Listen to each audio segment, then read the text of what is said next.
Greetings, Lore Masters. Tonight our chronicle covers those golden-skinned, black-robed agents of arrogance known as the Thalmor.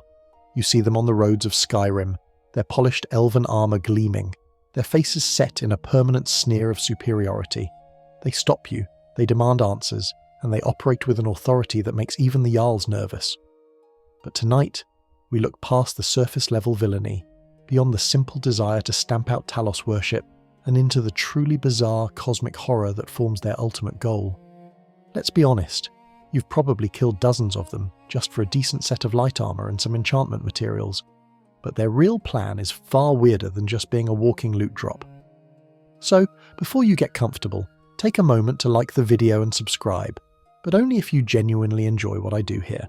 Feel free to post your location and local time in the comments. It's always fascinating to see where in Tamriel, or on Earth, our fellow lore masters are drifting off to sleep. Now, dim the lights, maybe turn on a fan for that soft background hum, and let's ease into tonight's journey together. For the Last Dragonborn, the Thalmor are at first little more than an inconvenience. They are the spectral looming presence in the Civil War, the justification for Ulfric Stormcloak's rebellion, and the puppet masters pulling the strings of an empire brought to its knees. We encounter them as justiciars, wandering the frozen roads in groups of 3, led by a glowering wizard who seems all too eager to test his lightning bolts on a non-compliant Nord. They are looking for heretics, for worshippers of the man-god Talos, whose divinity was outlawed by the White Gold Concordat. This, we are told, is their entire purpose. They are religious inquisitors, arrogant, cruel, and deeply, deeply racist. And for most players, that's enough. They are the perfect antagonists. Our introduction to their leadership does little to dissuade us of this simple view. We infiltrate the Thalmor embassy, a lavish and cold fortress perched precariously in the mountains, a place of stolen secrets and quiet menace. We meet Elenwen, the first emissary, a figure of chilling poise who presides over her tense parties with a smile that never reaches her eyes. She trades pleasantries with the very jarls and nobles she holds in contempt, all while her agents, like the thuggish Rulindil, are in the dungeons below, performing interrogations that curdle the blood. We rescue prisoners, we uncover their plots, and we see them as a network of spies and torturers. They are, unequivocally, the bad guys. But this surface-level villainy, this political manoeuvring, is a mask. It is an elaborate continent-spanning distraction from a goal so audacious, so profoundly alien, that it scarcely registers as possible. The Thalmor are not simply trying to rule the world, they are trying to end it. To understand this, we must first understand what the name Thalmor even means. It is an ancient Aldmeri word, not a new invention. It translates loosely to the heeders, or perhaps more accurately the teachers. It implies a role of stewardship, of guidance. The original Thalmor, thousands of years ago, were a council of sages and leaders who guided the early Aldmeri civilization. The modern Thalmor, the black-robed fanatics of the Fourth Era, have co-opted this ancient, respected title and twisted it. They see themselves not as conquerors, but as the rightful guardians of all Mer, the only ones who understand the truth of existence, and the only ones with the courage to enact the terrible solution. What is this truth? To the Thalmor, the creation of Mundus, the mortal plane, the planet of Nirn, the very reality we inhabit, was not a gift. It was a trap. They believed that the original spirits, the Et Arda, were tricked by the traitor god Lorcan into sacrificing their divinity and their immortality to become trapped in the flesh of mortals. The spirits who became the ancestors of Mer, the Aldmer, were tricked into becoming elves. The spirits who became the ancestors of men were Lorcan's willing accomplices in this cosmic crime. Every moment spent as a mortal is to the Thalmor an agony. It is a degradation, a prison of blood and bone and brief, meaningless lives. This is where the community debate often begins. For years, many players just assumed the Thalmor were, as the common meme goes, elf Nazis. Their goal was seen as purely political. Establish elven supremacy over the lesser races of men. Restore the Aldmeri Dominion to its ancient glory, and rule Tamriel with an iron fist. Their hatred of Talos was seen as the symbolic component of this. By forcing the Empire to renounce its greatest divine hero, they were culturally and spiritually breaking mankind. This is all true, but it is incomplete. It is the what but not the why. The deeper lore hidden in obscure in-game texts and developer writings points to something far stranger. The Thalmor do not want to rule this prison, they want to tear it down. Their ultimate cosmic goal is to unmake the mortal plane. They believe that if they can destroy the physical manifestation of Mundus, the spirits of all Mer, or at least the worthy Altmer, will be released from their fleshy prisons and be able to reassume their original, divine and immortal forms as spirits of Aetherius. They want to reverse creation itself. This is the grand, terrifying secret hiding behind every sneering Justicia on the roads of Skyrim. When that wizard stops you and asks about Talos worship, he is not just enforcing a treaty. He is, in his own small way, working to gather the power and destabilize the world enough to eventually help pull the plug on reality. This is why their presence in Skyrim is so much weirder than it first appears. They are not just an occupying force, they are a metaphysical disease. They are probing the province's weaknesses, infiltrating its halls of power, and inflaming a civil war, all to create chaos. And in the world of the Elder Scrolls, chaos is a powerful tool. Their agents aren't just spies, they are saboteurs of reality. The simple black-robed menace we meet on the road is the tip of an apocalyptic spear, aimed directly at the heart of the world. Their goal is not conquest. It is deicide. It is the destruction of a world they see as a fundamental mistake, and they will torture, murder, and manipulate an entire continent to achieve it. That apocalyptic spear, however, was not forged overnight. To understand the monster that the Dragonborn encounters in the 201st year of the Fourth Era, we must rewind the clock 2 centuries, back to the very beginning of that era, and to the event that broke the world, the Oblivion Crisis. Before this, the Thalmor as a ruling power did not exist. For most of the Third Era, the Somerset Isles, now renamed Alinor by the Thalmor in a fit of pretentious traditionalism, were a province of the Septim Empire, a reluctant province certainly, an arrogant and isolationist one absolutely, but a province nonetheless. The High Elves lived under their own ancient monarchies, practicing their magic and art in their gleaming spires, looking down on the rest of Tamriel, but ultimately they paid their taxes to the Emperor in Cyrodiil. The very name Aldmeri Dominion was a historical footnote. It was a thing of the Second Era, an alliance formed by Queen Eren between the Altmer, the Bosmer of Valenwood, and the Khajiit of Elsewhere. This Second Dominion, the one chronicled in the sagas of the Elder Scrolls Online, was a complex entity, but it was, at least on the surface, a pact of mutual defence against the ambitions of men. It was a political and military alliance. It was not the apocalyptic death cult that would later steal its name. When that alliance dissolved, the name Dominion faded back into history. Then came the end of the Third Era, the year 4E0. All across Tamriel the sky tore open. Red-black portals, the gates of oblivion vomited forth legions of Daedra. The Empire, caught completely by surprise, fractured. Its legions were recalled to the Heartland to protect Cyrodiil and the Imperial City, leaving the provinces to fend for themselves.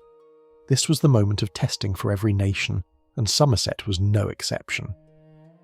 The Daedric hordes of Mehrunes Dagon swarmed the island paradise, and the unthinkable happened. The Crystal Tower, a structure of immense magical and cultural significance, a beacon of Aldmeri pride that had stood since the dawn of time, was toppled. It fell, shattering into countless pieces. For the Altmer, this was a trauma on a scale we can barely comprehend. It was as if the sun had been stolen from the sky. Their ancient, stable, and supposedly superior society had failed to protect its most sacred icon. The monarchy was powerless. The mages of the tower were dead. And the Empire was absent, consumed by its own fires, culminating in the heroic, world-saving sacrifice of Martin Septim. The Empire had saved the world, yes, but it had failed to save Somerset. Into this profound power vacuum stepped a small, radical, and previously ignored political faction. They were the Thalmor. Before the crisis, they were considered extremists, a fringe group of ultra-nationalists who preached a return to pure Aldmeri values, a complete separation from the corrupting influence of men, and a restoration of elven supremacy. They were the political party you really wouldn't want at your dinner table, ranting about racial purity and how the creation of the world was a fundamental mistake. Most Altmer likely dismissed them as embarrassing lunatics. but in the smoking ruins of their paradise, with the crystal tower in ashes, their message suddenly found purchase. The Thalmor offered certainty in a time of absolute chaos.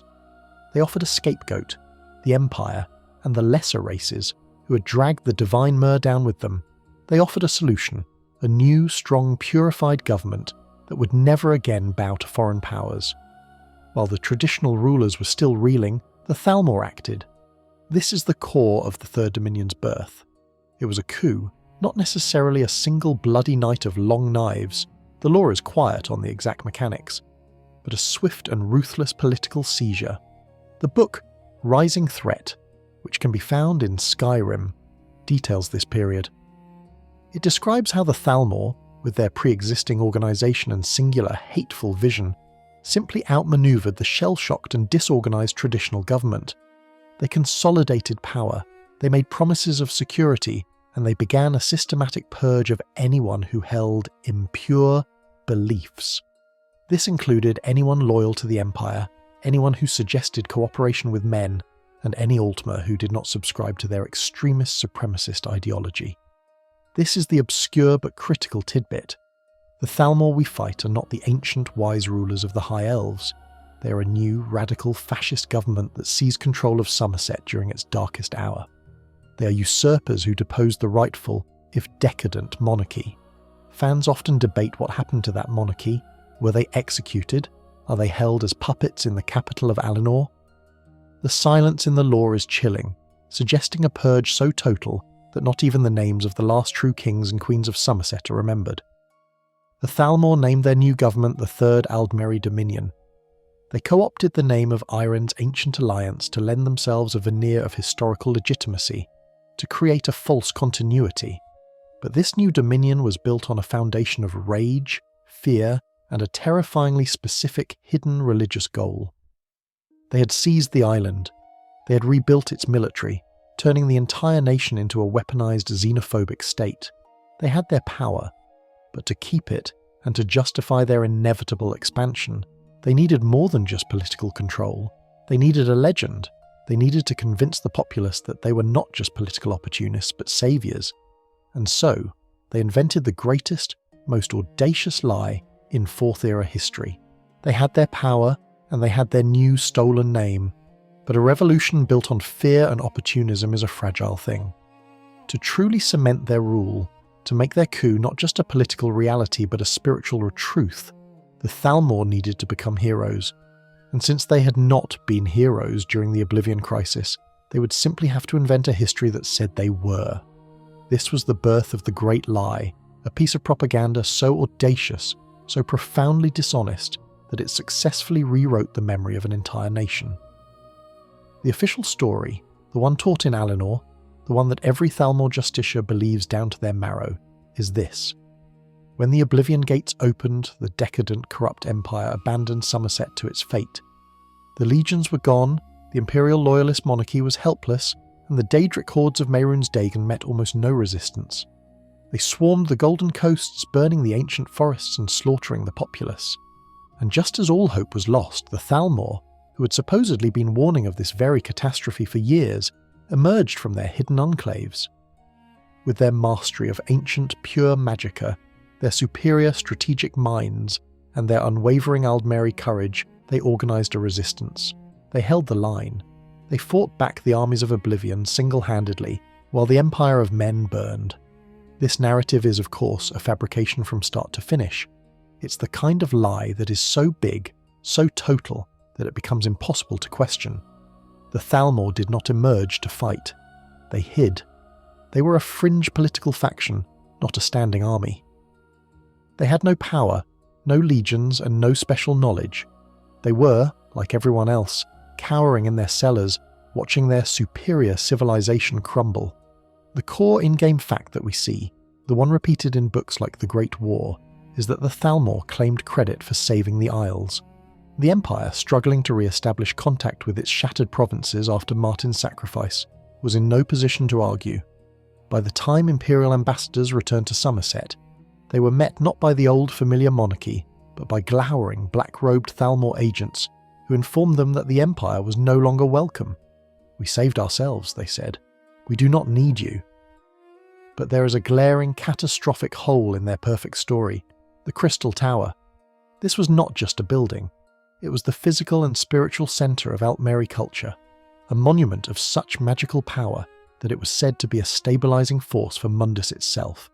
And during the Oblivion Crisis, it fell.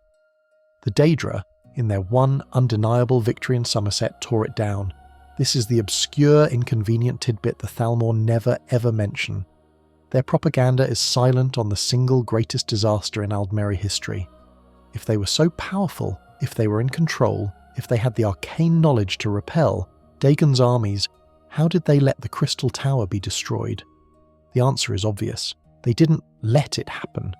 They were powerless to stop it, just like everyone else. The tower fell, the island burned, and the High Elves despaired. This is where the community debate truly ignites. If the Thalmor are lying, and they absolutely are, then what did stop the Daedra in Somerset? The fan theory, which is almost certainly the simple truth, is that the crisis in Somerset ended at the exact same second, and for the exact same reason it ended everywhere else. Martin Septim. Thousands of miles away in the ruins of the Imperial City, a man with the blood of the dragon sacrificed himself, became the avatar of Akatosh, and banished Mehrunes Dagon from Mundus forever. He sealed the jaws of Oblivion, and every single gate across Tamriel, in Black Marsh, in High Rock, and yes, in Somerset, snapped shut simultaneously. One can almost picture the scene. The surviving Thalmor fanatics, having just finished their prayers to Auriel, creep out of their basement stronghold. They are expecting to be incinerated. Instead, they find silence. The red skies are clearing. The last of the scamps and Dremora are dissolving into puddles of chaotic creatia, their connection to Oblivion severed. A few Thalmor agents perhaps found a lingering confused Dremora and bravely dispatched it with a well-placed shock spell. They looked at each other, a slow, predatory smile spreading across their faces. They dusted off their robes, climbed to the highest hill of rubble they could find, and declared to the survivors, "Rejoice, we have done it. We have driven back the darkness." It was, to put it in modern terms, the ultimate act of stolen valour. They took credit for the heroic sacrifice of the very man, a man of the Empire, whose legacy they would soon seek to eradicate. This lie became the founding myth of the Third Aldmeri Dominion. It was the moral blank check they needed to enact their true agenda. They weren't just a political party anymore, they were the saviours of Alinor, and as saviours they had the right and the duty to remake their society. They began the purge. Any historian who questioned the official narrative was imprisoned. Any mage who suggested the gates closed on their own was declared a heretic and re-educated. Any noble family who still held loyalty to the failed empire was stripped of their titles and land, or simply disappeared. They rebuilt Somerset not as the Isle of Art and Magic it had been, but as a militarised, xenophobic fortress state. They indoctrinated the young, feeding them this new history, instilling in them a fanatic's pride and a deep-seated hatred for the world of men that had abandoned them. This lie was critical because it fed the deepest, darkest impulse of the Aldmeri psyche, their arrogance. The High Elves wanted to believe they were better. They wanted to believe they had saved themselves. The Thalmor simply gave them the story they desperately needed to hear, a story that papered over their trauma and restored their sense of superiority. With Somerset firmly in their iron grip, their new myth of invincibility proven, at least to their own people, the Thalmor looked outward. They had purified and saved their own homeland. Now it was time to bring their gift to their cousins in Valenwood and elsewhere. Their lie had built them a throne. Now they would use it to build an empire. With the homeland of Somerset, now Alinor, firmly secured by this grand foundational lie, the Thalmor turned their gaze outward. An island fortress, even one as magically potent as theirs, was not enough to achieve their reality-bending ambitions. They needed resources. They needed buffer states. They needed to rebuild the ancient coalition of the Aldmeri Dominion, not through messy alliances this time, but through direct, brutal control. Their first targets were their wayward cousins, the Bosmer of Valenwood and the Khajiit of elsewhere. Valenwood was the low-hanging fruit. The woodland home of the Wood Elves had always been a chaotic, fractious place, a sprawling jungle of competing tribes and fickle loyalties, barely held together by their allegiance to the Empire. the Bosmer, bound by their bizarre and bloody religious code, the Green Pact, were seen by the new, austere Thalmor as embarrassments. They were relatives one doesn't talk about in polite company, what with their ritual cannibalism and their refusal to ever harm a plant. The Thalmor, in their newfound fervour for purity, saw the Bosmer as a corrupted, primitive branch of the elven race, one that needed to be brought to heel and civilised for their own good. The Imperial legions, stretched thin after the Oblivion Crisis and the subsequent chaos, had a weak grip on the province. When the Thalmor began their infiltration, it was not with a grand army. It was with whispers. They sent emissaries to the tribal leaders, promising stability, protection, and a return to the true elven ways, conveniently ignoring that their true way had nothing in common with the Bosmer one. They funded and armed factions sympathetic to their cause, stoking the ancient embers of division within Valenwood. A civil war bloomed in the jungle, a shadow war fought with Thalmor-supplied steel and magic. When the dust settled, the Imperial Loyalist factions had been slaughtered, and a new, unified Valenwood government was invited to join the Aldmeri Dominion. This, of course, was a puppet regime. The core in-game fact is that in 4E29, Valenwood was absorbed, and the Third Aldmeri Dominion was officially declared. What followed was a purge. This is the part the official histories, even the Imperial ones, gloss over. Thalmor justiciars, precursors to the ones we see in Skyrim, swept through the jungle. They weren't just hunting Talos worshippers yet, they were hunting dissent. Any Bosmer who spoke fondly of the Empire, any tribal elder who refused to renounce their specific traditions in favour of the new pan-elven purity, any who questioned their new masters, they vanished.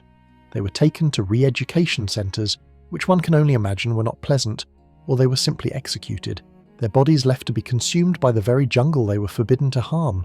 The Green Pact was likely suppressed, or at least brutally modified to suit the needs of the new regime. Valenwood was secured through political destabilisation and a subsequent bloody purge. Elsewhere, however, would require a far more elegant and infinitely more sinister solution. The Khajiit, who are arguably the most sensible people in Tamriel, when not high on skooma, had a long and complicated relationship with the Empire. They were partners, but they were not fools. They would not be so easily swayed by simple promises of elven supremacy, given that they weren't elves. The Thalmor needed a different kind of leverage. They needed a miracle, and if one didn't present itself, they would simply have to manufacture the crisis that required one. In the year 4E98, something impossible happened. The two moons of Nirn, Maser and Secunda vanished from the sky. This was not an eclipse. This was not a cloudy night. For 2 solid years, the sky was empty, save for the stars. This period became known as the Void Nights. To understand the sheer, soul-crushing terror this induced in the Khajiit, you must understand their very nature. The Khajiit are the moons. Their religion, their culture, their biology, their very forms, from the diminutive Alfic to the towering Sensurat, are dictated by the phases of Maser and Secunda at their birth. The moons are their gods, the moons are their guides, the moons are their souls, and they were gone.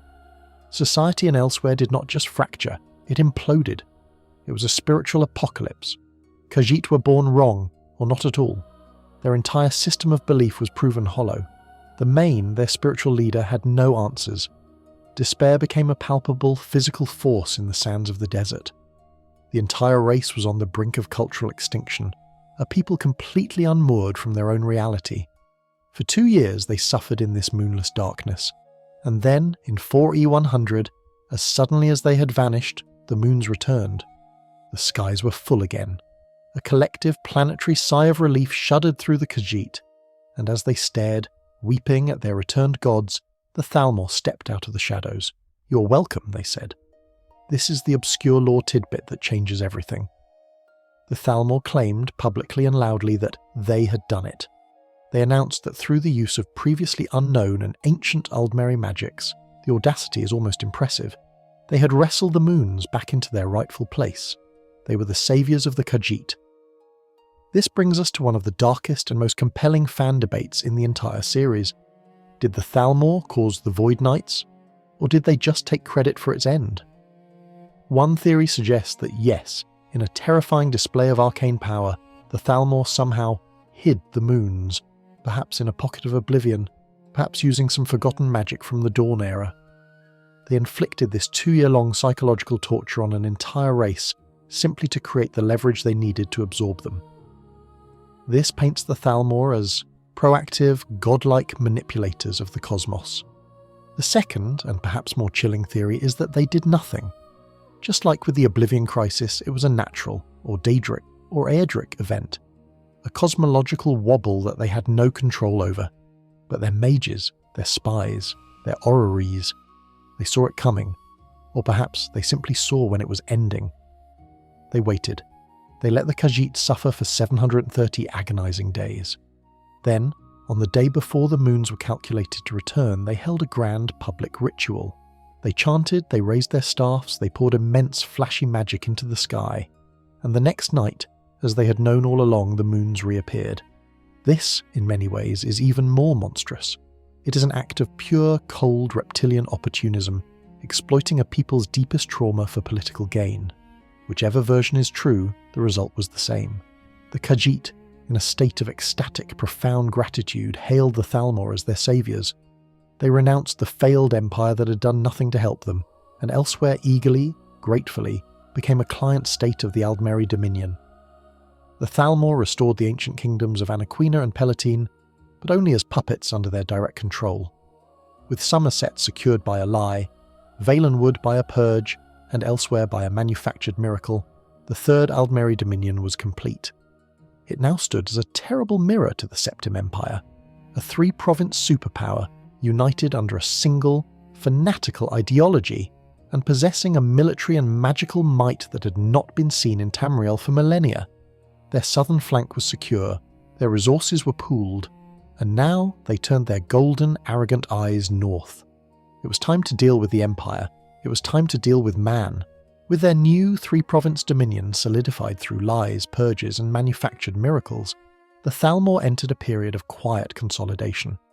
For the next 70 years, a cold war simmered between the Aldmeri Dominion and the Septim Empire. The Thalmor were building their armies, training their mages, and indoctrinating an entire new generation of Altmer, Bosmer, and Khajiit into their fanatical supremacist ideology. They were sharpening the spear. The Empire, meanwhile, under the Mede dynasty, was struggling. It was a shadow of its former self, still reeling from the Oblivion Crisis, the loss of its Septim Emperors, and the general decay of its power. The Thalmor watched, they waited, and they planned. They were not just planning a war, they were planning an execution. In the year 4E171, the Thalmor decided the time was right. They sent an ambassador to the imperial city, rolling a small cart covered with a silken cloth. The ambassador was granted an audience with Emperor Titus Meduseb and presented him with an ultimatum. The demands were designed to be impossible. They were an insult, a declaration of dominance disguised as a treaty. The demands were simple. The Dominion demanded the complete and total ban on the worship of Talos, the man-god. They demanded the official disbandment of the Blades, the Emperor's personal spies and bodyguards, who had long been a thorn in the Thalmor's side, and they demanded that the Empire cede vast tracts of southern Hammerfell to the Dominion. The Emperor, weary as he was no fool. He knew what this was. He knew that to accept these terms was to sign the death warrant of the Empire, to declare that mankind was a broken people, subservient to the elves. He refused. The Thalmor ambassador, his cold smile never wavering, simply nodded, as if this was the expected and indeed desired outcome. He upended the cart he had brought with him, spilling its contents onto the pristine floor of the throne room. It was heads, dozens of them. The heads of every Blades agent, spy, and asset who had been operating within the borders of the Aldmeri Dominion. This was the core in-game fact that reveals the depth of their planning. The ultimatum was a formality. The war had already begun. The ambassador's proclamation that this refusal meant war was a lie. The Aldmeri armies were already on the march, sweeping into Cyrodiil and Hammerfell at that very moment. This is what the Great War was on the surface. A war sparked by the Empire's refusal to bow to the religious and political demands of a resurgent elven empire. This is what Ulfric Stormcloak believes. It's what General Teleus believes. It's what almost every citizen of Tamriel believes. They believe the war was about Talos. They are all wrong. The banning of Talos worship was not the goal of the war. It was the excuse for it. It was a brilliant, malevolent piece of psychological warfare. The Thalmor knew that forcing the Empire to renounce its own founder, to declare the man who became a god a heretic, would spiritually shatter their will. But the war itself had a much stranger, much more terrifying, and much more physical objective. The Thalmor's true plan, the one we discussed, is to unmake Mundus, and to unmake Mundus, you have to tear down its foundations. This is where we get into the obscure but critical lore of the towers. The mortal plane, Mundus, is not just a planet floating in space. It is a magical construct stabilized by a series of metaphysical anchors known as the towers. The Adamantine Tower in High Rock was the first, where the gods met to decide the fate of creation. Red Mountain was the Red Tower, built around the heart of Lorcan, and in the very centre of Cyrodiil, the heart of the Empire of Man, was the White Gold Tower. It is not just a palace, it is not just a big white gleaming building, it is a pin, an anchor, a spike of divine energy holding the fabric of reality in place. The Thalmor believe that if they can deactivate enough of these towers, reality itself will begin to fray. The prison of Mundus will collapse, and they will be free. The Great War was not a war of conquest. It was a metaphysical heist. The Thalmor's primary military objective was not just to defeat the Imperial legions, it was to capture the Imperial city and seize the White Gold Tower. Their invasion was devastatingly effective. Aldmeri armies, led by the Thalmor general Lord Narafin, swept up from Valenwood, brushing aside the disorganized legions. They laid siege to the Imperial city, and after a bloody protracted battle they took it. The city was sacked, its populace brutalized, its treasures stolen. But Narafin and his inner circle of Thalmor mages made straight for the tower. This is where the fan community ignites with debate. The lore is silent on what Narafin was doing in that tower during the years he occupied it. But based on the Thalmor's ultimate goal, the theories are chilling. He wasn't just sitting on the ruby throne and enjoying the view. He and his mages were almost certainly performing rituals, studying the tower's arcane architecture, and trying to figure out how to turn it off. They were, in essence, trying to pull one of the great support beams out from under the House of Creation. They almost succeeded. The Empire was broken, its armies in retreat. But Titus Mediceus had one last desperate gamble. In a brilliant and bloody counter-assault known as the Battle of the Red Ring, he led his reinforced legions, including the Nords of Skyrim, back to the capital, surrounded the occupying Aldmeri army, and retook the city. Lord Narafin was captured, his ritual unfinished, and he was reputedly hung from the battlements of the very tower he sought to desecrate. The Empire had won, but it was a Pyrrhic victory of the highest order. The Empire was so exhausted, so bled white, so utterly spent, that it could not continue the fight. And so, in a moment of history's most bitter irony, Titus Mediceus signed the White Gold Concordat. It was a peace treaty that agreed to all of the Thalmor's original demands. The banning of Talos worship was now imperial law. The Blades were officially and permanently disbanded. The Thalmor had lost the final battle, but they had won the war. They didn't get to keep the tower, not this time, but they had achieved their secondary objective perfectly. The Empire was now a hollowed-out husk. Its spirit was broken. Its strongest province, Skyrim, was now a tinderbox of resentment, just waiting for a spark the Thalmor would be all too happy to provide. The Thalmor had successfully used a conventional war to achieve a metaphysical goal, the weakening of man, the primary defender of the towers, and the insertion of their own agents, the Justiciars, legally inside the Empire's borders. The war wasn't about Talos, but the peace. The peace would make it all about him. The Great War was over, and the White Gold Concordat was signed. The Empire, defeated in spirit if not on the final battlefield, had bent the knee. And the central, suppurating wound of that treaty was Article 4, the complete and total ban on the worship of Talos. This is the core in-game fact that defines the entire political landscape of Skyrim. It is the fuel for Ulfric Stormcloak's rebellion, the justification for the presence of the Thalmor Justiciars, and the source of the profound misery and anger gripping the province of the Nords. On the surface, this demand seems straightforward. It's a classic case of religious persecution. The conquering elves, in their arrogance, are forcing the subjugated races of men to renounce their greatest hero. The common understanding, the one that fuels the rage of every Stormcloak soldier, is that this is an act of racial and cultural humiliation. The Altmer, who believe they are the direct descendants of the Aedra, are offended by the very idea that a lesser mortal, a man, could ascend to stand beside their own gods like Auriel. Banning Talos is spitting on the grave of Tiber Septim and, by extension, on the very soul of mankind. For the Thalmor, it's seen as a simple power play. They're rubbing the Empire's nose in its own defeat, using religious law to break the spirit of the Nords, the one race of men they truly seem to fear. And all of this is true. The Thalmor absolutely do enjoy this part. The petty, sadistic cruelty is a feature, not a bug. But, as with everything involving the Thalmor, this surface-level bigotry masks a far deeper, stranger, and more terrifying metaphysical motive. To understand why they really hate Talos, we have to stop thinking about him as a man and start thinking about him as a concept. Who or what is Talos? He is Tiber Septim, the Dragonborn warlord who forged the Third Empire with blood, fire, and the Thuum.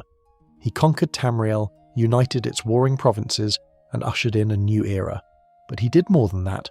Upon his death, he ascended. He achieved godhood, becoming the ninth divine, the god of man, war, and governance. This is the central miracle of the Septim dynasty.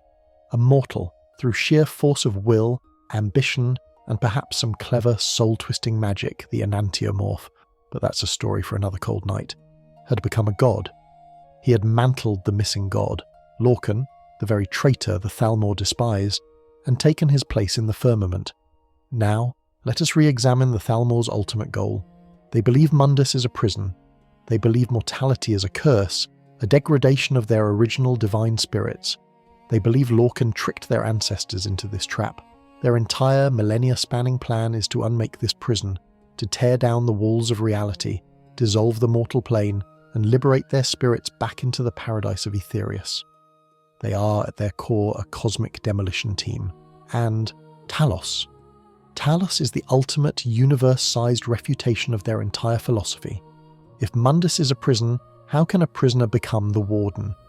If mortality is a curse, how did that curse become the crucible for a new god? Talos' very existence proves that the trap of Lorcan is not a trap at all, but a path. It demonstrates that mortals are not just the degraded echoes of spirits, they are the seeds of new divinities. Talos took the curse of mortality and used it to achieve the one thing the elves have been sulking about losing for all of history: godhood. He didn't find an escape route from the prison, he transcended the prison by proving its profound divine purpose. This makes him, in the Thalmor's eyes, the ultimate accomplice to the original crime. Lorcan created the prison, but Talos validated it. He is the divine symbol that mankind, not Mer, is the true inheritor of Lorcan's plan. This is where we find the obscure, chilling lore tidbit. Talos is not just a concept, his divinity is now a part of Mundus. Just like the 8 divines who sacrificed their power to create the world, Talos' new divine energy is now woven into the very fabric of reality. He is, in essence, a new metaphysical tower. He is a new anchor, a new support beam holding up the prison they so desperately want to collapse. His divine power actively reinforces the existence of the mortal plane. This leads to the most important community debate on the topic. The Thalmor do not just want to ban his worship, they want to kill him. They are attempting to commit deicide through bureaucracy. The Thalmor, being meticulous and arrogant, scholars of the divine, likely believe in the power of mythopoeia, the idea that gods are to some extent shaped and sustained by the belief of their mortal worshippers. They believe that if they can systematically eradicate the belief in Talos, if they can stop every prayer, dismantle every shrine, and execute every priest, his power will fade. His influence will wane. The new anchor he provides for Mundus will corrode and break. They believe that by killing the worship of Talos, they can kill the god Talos, and by killing him, they can remove one of the fundamental supports of reality, bringing them one crucial step closer to their grand unmaking. So when that Thalmor justiciar stops you on the road near Whiterun, when he questions your loyalty and sneers at the false god of the Nords, he is not just a religious bigot, he is a metaphysical saboteur. He's not just enforcing a treaty, he is, in his own small, hateful way, trying to murder a god and pull a single, vital thread from the tapestry of the world.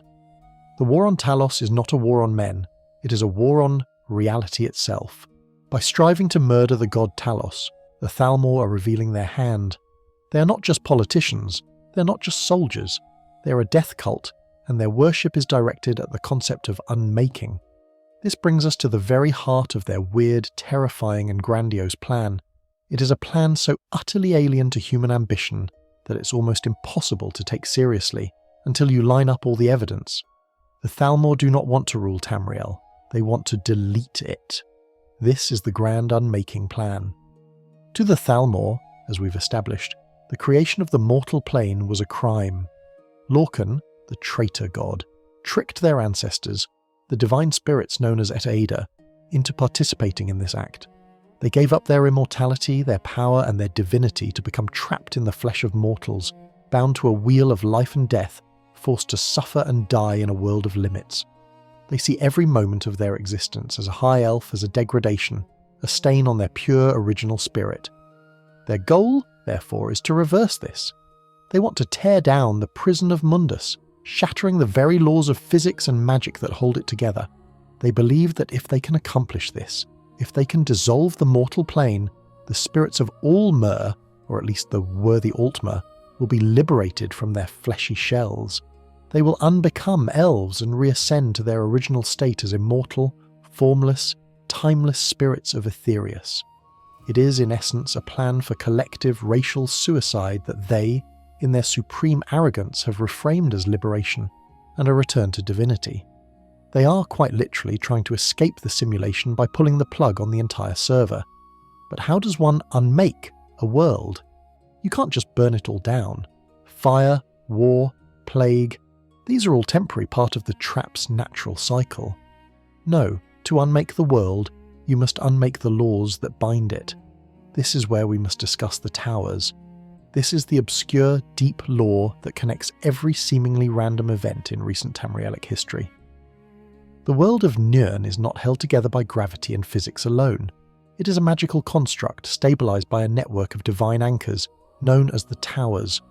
The Aedra, in the final act of creation, sacrificed their power to create Mundus, and the Towers are the physical focal points of this divine energy, the metaphysical nails holding the tapestry of reality in place. The adamantine tower in High Rock was the first, the place where the gods literally met to decide the fate of creation. Its stone, the focal point of its power, is said to be Zero Stone, the very convention itself. Every major province had, or has, one. Red Mountain in Morrowind was the Red Tower, its stone being the very heart of Lorcan, the traitor god himself. The White Gold Tower in the Imperial City, which the Thalmor so desperately tried to capture, is another.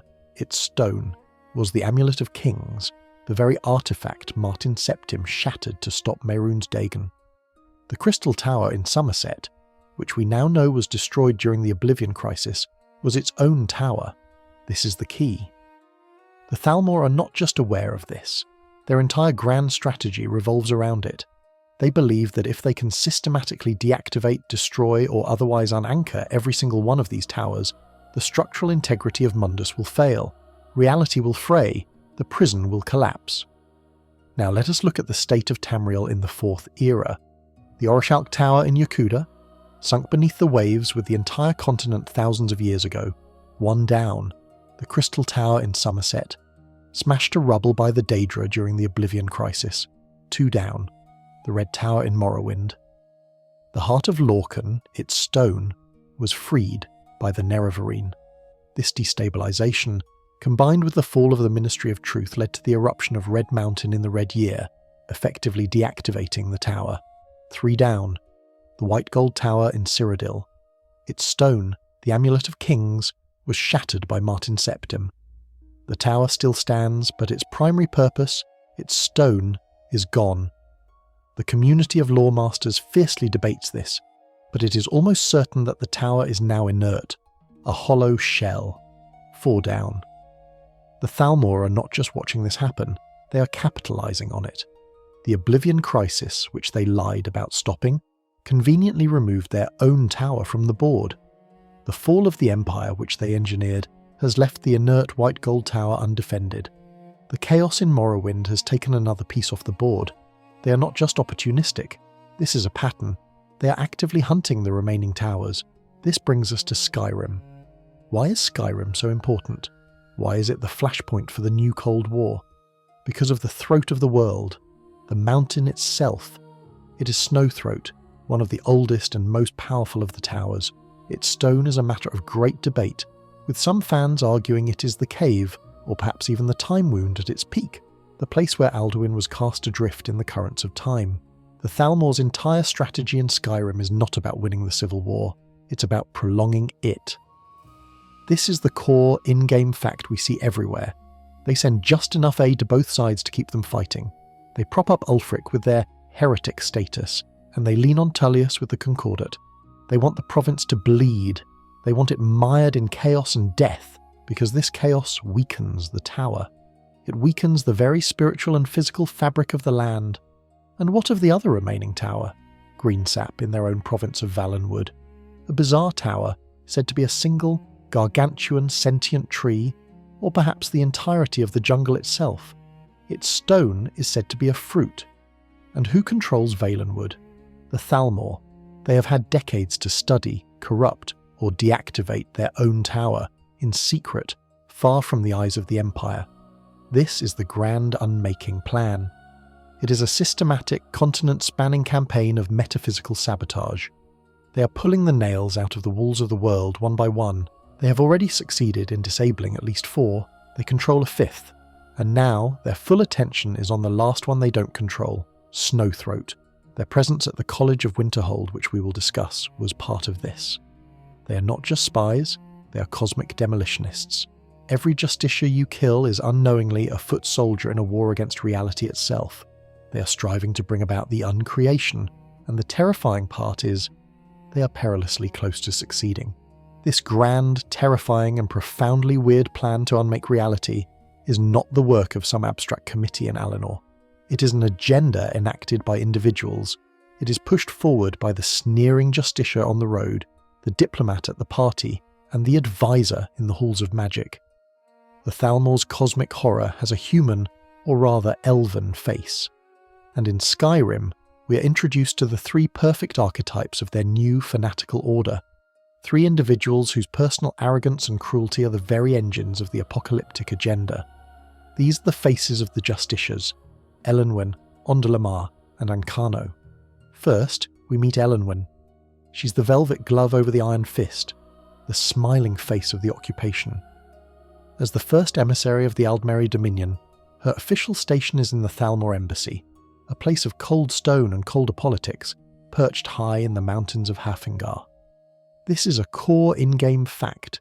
We infiltrate her lavish party, a gathering of Skyrim's most powerful and most pliable. We see her glide through the room, her voice a smooth, dangerous purr, schmoozing with jarls, flattering imperial generals and collecting secrets like a dragon hoards gold. Her cruelty is not the overt, spittle-flecked rage of a common bigot. It is the calculated, patient menace of a spider. While Elenwen sips her wine and discusses trade routes in the Grand Hall, her thuggish subordinate Rulindil is in the dungeon directly below her feet, interrogating prisoners. This is the essence of Elenwen's method, a veneer of absolute sophistication, poise and diplomacy, built directly on a foundation of torture and terror. She is the political agent. Her mission in Skyrim is to manage the civil war, to ensure it never, ever ends. She provides just enough covert support, just enough whispers in the right ears to keep the Stormcloaks and the Empire at each other's throats. She is the one ensuring that the province remains weak, chaotic, and divided. The perfect environment to weaken the spiritual anchor of the Snowthroat Tower, as we discussed. But the obscure tidbit about Elenwen is that she is not, and has never been, just a diplomat. In-game texts, such as the Song of the Dragonborn, refer to Elenwen's divisions during the Great War. She was a general. The woman in the elegant robes making small talk with Elisif the Fair is a veteran battlefield commander. She's a war criminal in a party dress. Her hands are stained with the blood of thousands, and her presence in Skyrim is not a post-war assignment. It is the continuation of that war, just fought with different weapons. Her patience is not a virtue. It is the chilling confidence of someone who is playing a game so long she knows she has already won. Then there is Ondolemar. If Elenwen is the velvet glove, Ondolemar is the exposed, glittering, razor-sharp blade. We find him in Markarth, standing in the centre of the Understone Keep, flanked by two thuggish, Justicia guards as if he owns the place. He doesn't bother with subtlety. He is the personification of Thalmor arrogance. His entire being is an insult to the Nords around him. He openly and loudly holds Jarl Igmund in contempt, barely acknowledging his authority in his own hall. Ondolemar is the enforcer, the inquisitor. His mission is the one we explored in detail, the religious one. He is the foot soldier in the war against Talos. He is the one actively hunting down heretics like the Skald Ogmund, trying to stamp out the last embers of belief. He is the priest of the Unmaking cult, and his job is to help murder the god Talos. His personal arrogance is not a character flaw. It is a requirement for his job. He genuinely believes he is a superior being, performing a necessary if unpleasant cleansing. But the most telling, obscure and chilling thing about Ondolemar is a single, throwaway line of dialogue. If the Dragonborn asks him what he thinks of the Dwemer ruins that riddle the city, he scoffs. He says, their godlessness is a lesson, to be learned and applied. Let that sink in. The Dwemer, the one race in history who famously tried to unmake their own reality, to build their own god, to escape the prison of Mundus, and vanished for their troubles. Ondolemar does not see this as a warning. He sees it as an instruction manual. He sees their godlessness, their rejection of the Aedra and Daedra, as the correct path. He is, in that one line, confessing his allegiance to the grand Unmaking plan. He is in Markarth not just to hunt Talos, but to be close to the ancient secrets of the Dwemer, to learn from their great catastrophic success. Finally, we have Ancano. He is perhaps the most dangerous of the three, precisely because he is the least disciplined. We find him at the College of Winterhold, sent by the Thalmor as an advisor to the Archmage, which is of course a euphemism for spy. His job is to monitor the mages of Skyrim, to ensure they don't stumble upon any power that could threaten the Dominion, and more importantly to secure any power that could help it. He is the arcane agent. He is there to probe the magical heart of the province, the very land where the Snowthroat Tower sits. But Ancano is a true believer in his own superiority, and this is his flaw. Unlike the patient Elenwen, Ancano is ambitious and reckless. When the Eye of Magnus, an artifact of literally unknowable world-ending power, is discovered, Ancano does not call his superiors. He does not wait for orders. He sees a shortcut. This is the great fan debate. Was Ancano going rogue for personal power, or was he trying to accelerate the Thalmor's grand unmaking? The evidence points to the latter. Why spend centuries slowly deactivating towers, fighting wars, and banning gods, when this thing could perhaps unmake the world right now? Ancano embodies the fatal hubris at the heart of the Thalmor. He truly believed he, an Altmer of pure blood and superior intellect, could control a power that defied creation. He locked himself in the hall, he wove his spells, and he was very nearly vaporized by a force he could not even comprehend, almost taking all of Skyrim with him. His personal ambition and his fanatical belief in the Thalmor's righteousness made him the perfect agent, and also the agent of his own destruction. He believed his own hype, and it killed him. These three faces, the political spider, the religious inquisitor, and the reckless mage, are the arms of the beast. Their individual cruelties and their profound arrogance are not just personal quirks. They are the necessary psychological traits for agents tasked with the slow, meticulous, and hateful work of ending the world. The chilling arrogance of an Ancano, the patient menace of an Elenwen, the thuggish zealotry of an Ondolemar. These are the faces the world now associates with the High Elves. It is a profound and tragic case of mistaken identity. For the single most important and most overlooked fact about the Thalmor is that High Elf and Thalmor are not, and have never been, synonyms. One is a race, an ancient and magically gifted people. The other is a political party, a fascist, apocalyptic, supremacist political party that seized control of their homeland in a violent coup.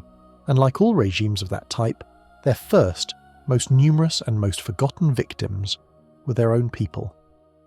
It is easy to forget this when wandering Skyrim. The game conditions us. We see the golden skin and the pointed ears, we hear the sneering upper-class accent, and our hand instinctively drifts to the hilt of our sword. The only high elves we meet with any real power are almost exclusively agents of the Dominion. But look closer. Look in the taverns, the shops, the very College of Winterhold that Ancano sought to control. This is the core in-game fact. The provinces of men are dotted with dissident Altmer. Look at Aria, the bard in Solitude's winking skeever, just trying to play her lute. Or Pantea Atea, her exasperated and deeply traditionalist colleague at the Bard's College. Look at Niranya, the Windhelm merchant and Secret Thieves Guild fence, who is trying to survive in the most virulently racist city in the province, a city that hates her for being an elf, even as her own government would likely execute her for being a cosmopolitan thief. Look at the Altmer mages at the College of Winterhold, like Feralda or Neria, who are there to study magic, not to spy for an apocalyptic death cult. These are the exiles, the refugees, the ones who either saw the writing on the wall and fled Somerset, or whose families had been living abroad for generations and now find themselves with no home to return to. Their very presence is a silent testament to the horrors that unfolded back in Alinor. To understand what they ran from, we must look at that obscure but vital in-game text, Rising Threat. This book, written by an Imperial scholar, details the immediate aftermath of the Oblivion Crisis when the Thalmor seized power. This wasn't a peaceful transition. It wasn't a change of leadership. It was a purge. It was a systematic, brutal and totalitarian cleansing of Aldmeri society. The Thalmor, having invented their grand lie about saving the island, immediately set about eliminating anyone who could contradict them. First, they came for the Imperial sympathizers. These were the nobles, mages and commoners who had, for centuries, lived as part of the Septim Empire. They believed in cooperation, they had friends or family in Cyrodiil, or they simply appreciated the stability the Empire had provided. To the Thalmor, this was treason of the highest order. These families were stripped of their land, their titles and their lives. They were rounded up, declared corrupted and made examples of. Next, they came for the cosmopolitans. This is the truly insidious part. The Thalmor are xenophobes, but their xenophobia is rooted in a belief in purity. They believe all other cultures, especially those of men, are a corrupting influence. Thus, any Altmer who practiced impure magic, like say necromancy, which the Thalmor publicly abhor, any artist who painted in a non-traditional style, any merchant who imported lesser human goods, they were suspect. The Thalmor's new Alinor had no room for interpretive dance, you understand. No place for fusion cuisine. This was a state demanding absolute ideological conformity, and finally they came for everyone else. Any political rival. Any historian who remembered that Martin Septim, not the Thalmor, had saved the world. Any citizen who was overheard complaining about the new, harsh military conscription. This is where the methods we see in Skyrim were born and perfected. The Thalmor's black-robed justiciars, the precursors to Ondelamar's thugs, became the secret police of Somerset. Public executions were common at first, to instill terror. But terror is more potent when it is silent. Soon, the Thalmor shifted to the disappearance. People were simply taken from their homes in the middle of the night. There was no trial. There was no public accusation. There was just an empty bed in the morning, and a family who knew that to even ask where their loved one had gone was to earn a place on the list themselves. This created the perfect pressurized paranoid state. What happened to those who were taken? Some, undoubtedly, were sent to the new prisons, places just like Northwatch Keep, which we see in Skyrim. These are not simple dungeons. They are processing centres for political enemies, places of endless, systematic torture designed to break not just the body, but the mind, the will and the soul. But many, it's whispered, were sent to re-education camps. This is a chillingly modern term for a place where the Thalmor purify their own people. One can only imagine the horrors of such a place. Mages forcibly cured of their impure magical knowledge, historians psychologically broken and forced to write the new, false history, children indoctrinated to report their own parents. It's the kind of thing that probably doesn't involve feel-good training montages. This brings us to the greatest fan debate of all. What happened to the old, true monarchy of Alinor? The law is utterly, terrifyingly silent. The kings and queens of Somerset, who had ruled for thousands of years, simply vanished from the history books. Rising Threat notes this silence as the most sinister part of the Thalmor's takeover. Were they all executed? Beheaded in a palace courtyard? Is there a secret royal family in hiding, waiting to reclaim their throne? Or, in the most chilling theory, are they still alive? Are they held as puppets, prisoners in their own ancestral palace, trotted out on holidays to wave listlessly at a populace held captive by the black-robed cult that rules in their name? We never get an answer, and that silence is the answer. It means the purge was total. The Thalmor's control of Somerset is absolute. There is no organised resistance. There is no true Alinor movement, no spies working from within. The Thalmor's first and most successful war was against their own people, and they won it so completely that the rest of the world barely even noticed it had happened. The dissident Altmer we meet in Skyrim are not the vanguard of a rebellion. They are the survivors. They are the lucky few who escaped the prison camp that their entire homeland has become. That absolute silent control they achieved in their homeland was not just a one-time project. It was the testing ground. It was the brutal, decades-long research and development phase for a new kind of warfare. The Purge of Somerset gave the Thalmor their grand, perfected toolkit of oppression, a set of methods far more insidious and effective than the crude charge of an army. And with their victory in the Great War, they began to export this toolkit, to systematically deploy it within the borders of the very empire that had, on paper, signed a peace treaty with them. They are, in essence, an infection, and they have been given full legal access to the body of their host. We, as the Dragonborn, are conditioned to see their most obvious tool, brute force. We see this in the embassy dungeon. We hear the screams. We find the blood-stained racks and the scattered, useless tools of interrogation. Rulindil, the thuggish interrogator, seems to represent their entire philosophy. Inflict pain until you get the answer you want. But this is a profound misunderstanding of their methods. Simple torture is crude. It's messy. It's what you use when you're in a hurry, or when you're dealing with a simple Nord mercenary who you suspect isn't bright enough to lie convincingly. It's what a frustrated intern does. The real Justicia's toolkit, the one perfected in the silent purges of Alinor, is far, far scarier. It is a toolkit of the mind, and its primary weapons are psychological. The first, and most potent of these weapons is information. This is the core, in-game fact we discover when we finally crack open the files in Elenwen's Solar. We are not just looking for information on dragons, we find dossiers. Thick, meticulously researched, chillingly detailed dossiers on every single person of influence in Skyrim. They have a file on Ulfric Stormcloak detailing his capture, interrogation, and subsequent release during the Great War, noting that he is a dormant asset. They have a file on Delphine, the supposedly hidden blade tracking her movements and underlings. They have files on Jarls, on mages, on merchants, on guild leaders. This is not simple espionage. This is psychological warfare. The Thalmor are not just learning secrets. They are learning levers. They are finding out who has a skooma-addicted son. They are discovering which Jarl is having an affair, which merchant is skimming from the East Empire Company, which honourable Thane has a dark, hidden past. They collect this information not just to arrest people, but to control them, to blackmail them, to turn them. A Justicia's greatest victory is not a dead Talos worshipper. It's a living, breathing, and completely compromised imperial official who now secretly works for them. They are building a shadow government, one puppet at a time. Their second and most visible psychological weapon is their presence. The Justicia patrols, those trios of black-robed wizards and sneering elven-armoured soldiers, marching along the roads of Skyrim as if they own them. Their legality, granted by the White Gold Concordat, is the weapon.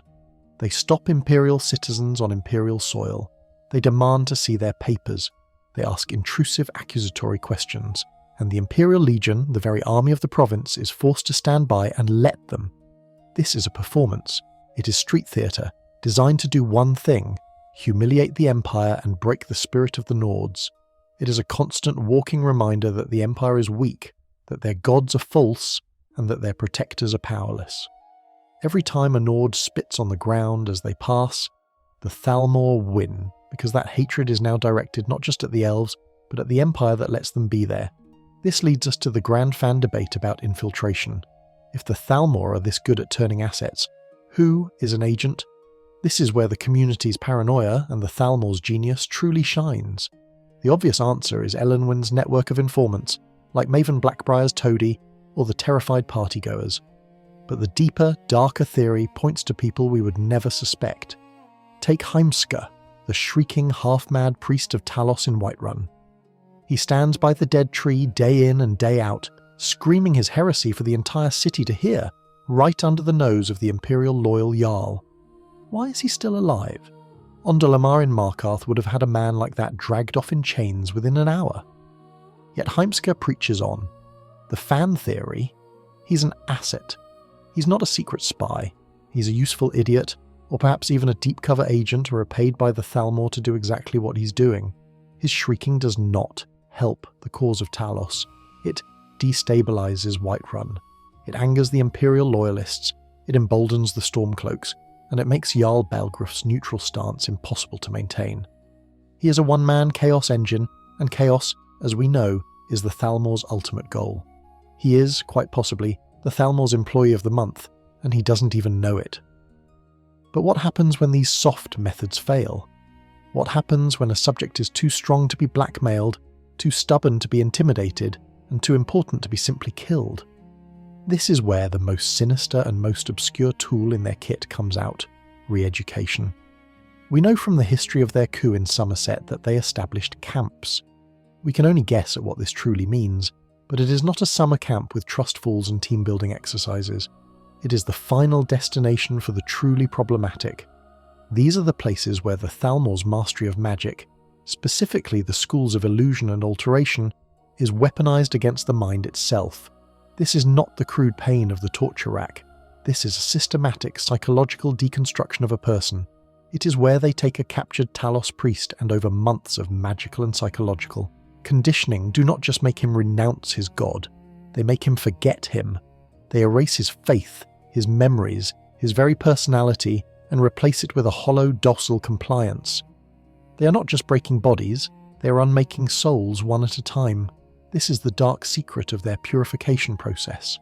This is the fate that awaits those dragged from their homes in the dead of night, both in Somerset and increasingly in the holds of Skyrim.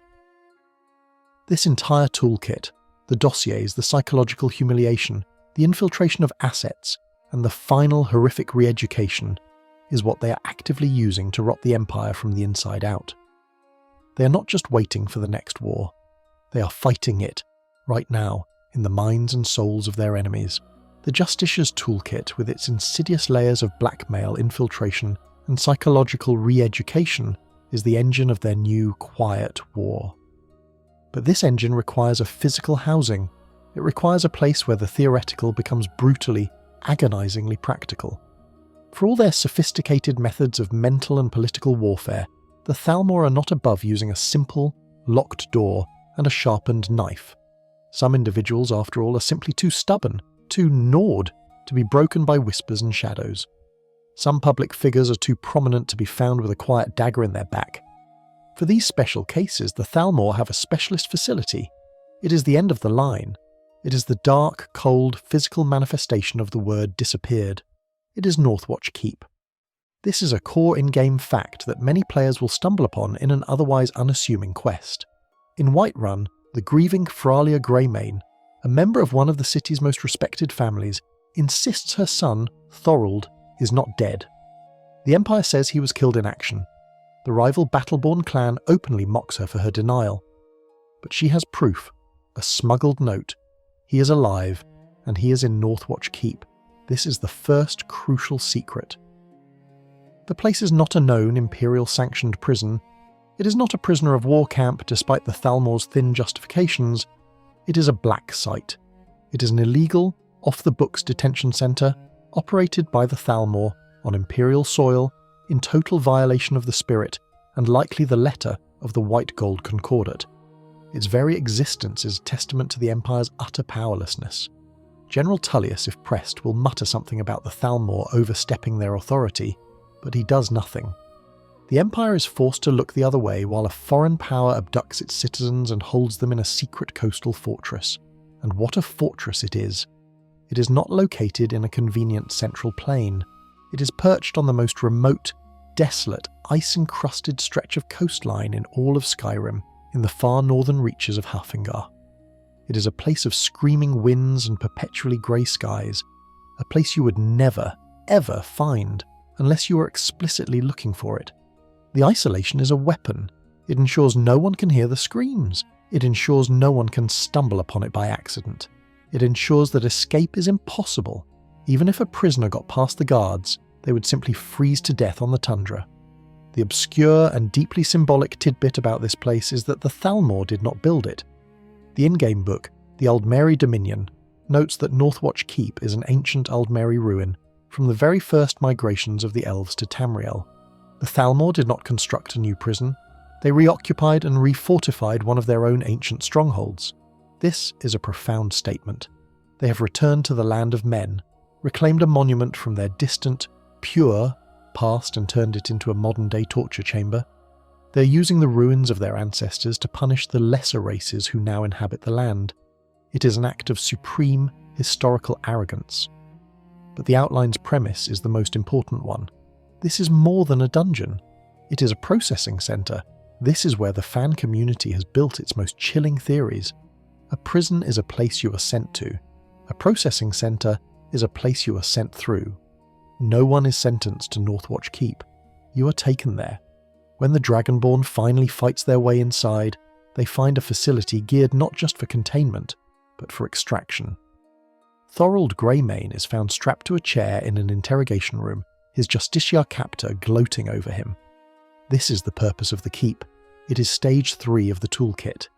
It is the place where the disappeared are taken to be systematically broken, to have every last scrap of information, every name, every secret ripped from their minds through magic, alchemy, and crude old-fashioned pain. But what happens after? This is the great dark question. We rescue Thorald, but we are an anomaly. We are a walking miracle, a one-man army. What is the normal process? What happens when the interrogators are finished with a prisoner? One theory, the simple and brutal one, is that they are executed. Their bodies are weighted down and thrown from the high cliffs into the churning, freezing sea of ghosts. It's clean, efficient, and leaves no evidence. Northwatch Keep, in this model, is a one-way abattoir. The second, and far more sinister, theory leans into that processing centre concept. Northwatch is just the intake facility. It's the reception area for their grand trans-Tamrielic network of re-education. This theory suggests that once a prisoner is broken, once their will is shattered and their information is extracted, they are not killed. They are hooded, chained, and marched onto the unmarked black-sailed ships that are sometimes seen moored at the Keep's private dock. From there they are transported. They are shipped back to the heart of the Dominion, to the jungles of Valenwood or the purified Isle of Somerset, and delivered to the gates of the re-education camps we spoke of. They are sent to be psychologically unmade, to have their very personalities erased and rebuilt from the ground up by Thalmor mages. This makes Northwatch Keep something truly horrifying. It is the local branch of a vast totalitarian system of human trafficking. It is the sorting facility, the place that decides who is to be simply executed and who is valuable enough to be shipped off for permanent spiritual destruction. The fact that they are holding Thorald, a simple soldier, but the son of a Jarl's most trusted family, suggests they are not just hunting small-time heretics. They are using this black site to kidnap high-value targets, to perform extraordinary renditions, all to put leverage on the great and powerful families of Skyrim. The secret of Northwatch Keep is not just that it's a prison, it's that it is a gateway. It is the physical link between the legal occupation of Skyrim and the unseen, unholy horrors of the Thalmor's purification programs deep within their own territory. It is the place where Imperial citizens are erased from Tamriel one by one. This entire meticulous and monstrous system of control, from the dossier to the diplomat to the dungeon, was working perfectly. It was a well-oiled, soul-crushing machine, designed to slowly rot the Empire from the inside out, weakening the land and paving the way for the eventual Unmaking. It was a perfect plan, until one day it wasn't. Because this entire plan, built over centuries predicated on the predictable, controllable nature of men and Mer, had one fatal cosmic blind spot. It had no contingency for a myth. It had no line in its dossiers for a living, breathing god. In the 201st year of the Fourth Era, a prisoner in the back of a cart on his way to be executed woke up, and the Thalmor's perfect, weird, reality-ending plan suddenly had a chaotic, shouting, dragon soul-eating variable that they had never ever accounted for. For decades, the Thalmor's plan had been proceeding with the beautiful, intricate and silent precision of a Dwemer clock. Every gear turned, every piston fired, every spring was wound to the perfect tension. The purge of Somerset, the miracle of the Void Knights, the brutal efficiency of the Great War, the masterful, soul-rotting infection of the White Gold Concordat, the destabilization of Skyrim through the Civil War, the careful, patient hunting of the towers. It was a perfect multi-generational machine of metaphysical sabotage designed to bring about the end of the world. And then, one cold morning in the 201st year of the Fourth Era, a guard at the Helgen block said, "Next, the prisoner." And the entire trillion-piece machine had a dragon-sized wrench thrown directly into its primary gear. The arrival of the Last Dragonborn is the single, chaotic variable that their perfect, arrogant, meticulous plan could not and did not predict. The Thalmor had dossiers on Jarls, spies in every court, and files on every guild, but they had no file on a nobody in the back of a prison cart. This is the ultimate cosmic joke on their supposed omniscience. They had planned for political resistance, for military campaigns, for the slow decay of nations. They had no contingency for a myth walking out of a storybook and into the real world. Why is the Dragonborn such a problem? It's not just because they are a powerful warrior, a hero in the classical sense. The Thalmor can deal with heroes. They execute them. They blackmail them. They re-educate them. No, the Dragonborn is a problem because of what they are. They are immortal with the soul of a Dova, a dragon. And a dragon's soul is not just a soul, it is a shard. It is a fragment of the divine power of the chief god of the Aedric pantheon, the time dragon, Akatosh. This is the metaphysical knife twist that invalidates their entire philosophy. The Thalmor, in their supremacist view, believe they are the direct, pure descendants of the Aedra. They worship Auriel, the elven aspect of Akatosh. Their entire Unmaking plan is based on the idea that they are liberating their divine spirits from the trap of Mundus, a trap their own god helped create. And now, that very same god, in his human aspect, has reached directly into the prison and handed a get-out-of-jail-free card, a divine soul, and world-shaking power to a mortal. And not just any mortal, but a prisoner of the Empire they so despise. It is the ultimate divine no. It is Auriel Akatosh looking directly at the Thalmor's multi-generational plan and saying, "I do not approve, here is my champion, they will fix this." The Thalmor's reaction is, for once, not patient or calculating. It is immediate and panicked. This is the core, in-game fact. Not long after the Dragonborn escapes Helgen, after they absorb their first dragon soul at the Kynesgrove Watchtower, a trio of Thalmor justiciars will hunt them down. When defeated, a note can be found on their leader. It is an order, direct from Elenwen, the first emissary. It identifies the Dragonborn by name and location. It states, "The bearer of this letter is authorized to act in my name to put a stop to this. We cannot allow this Dragonborn to interfere in our affairs." This is a stunning admission. This is not a wait-and-see approach. This is not, let's gather more information. This is a panicked, high-priority assassination order. Elenwen, the master of the long game, the patient spider, immediately recognized the Dragonborn as an existential threat and ordered their immediate summary execution. It's the kind of sloppy, knee-jerk reaction you'd expect from a bandit chief, not a master spy. It shows just how terrified they are of this concept. Their arrogance, of course, plays a part. They sent 3 justiciars. They should have sent a legion, but the Dragonborn is not just a metaphysical problem. They are a political one. The Thalmor's entire Skyrim strategy hinges on the Civil War. They need the province to be weak, chaotic, and bleeding, both to distract the Empire and to spiritually weaken the Snowthroat Tower. The Dragonborn is the ultimate chaos killer. They are a singular figure of mythic power who can and does cut through the political knot. The Dragonborn can end the war. Whether they side with the Stormcloaks or the Empire, their power is enough to tip the scales definitively, to bring unity to the province, and a united, stable Skyrim led by a living demigod is the last thing the Thalmor want. And then there's the other apocalypse. The obscure tidbit is found in the Thalmor embassy itself, in a file titled Dragon Investigation Cursory Report. In it, the Thalmor agent admits they have no idea why the dragons are back. They confirm the dragons are not their allies, that they are a threat to our operations, and that their long-term behaviour is unpredictable. This is hilarious. The Grand Masters of Creation's secrets are just as confused as the average Whiterun guard. This leads to the great fan debate, the rival apocalypses. The Thalmor are trying to enact their slow, meticulous unmaking of Mundus. Then Alduin, the World Eater, shows up to enact his apocalypse, which is to eat the world to begin the next Kalpa, or world cycle. This is a direct conflict of interest. It's like planning the perfect evil corporate takeover, only to find out a meteor is scheduled to hit the corporate headquarters on the same day, and you're not the one who launched it. The Thalmor do not want Alduin to win. His reset is not their undo.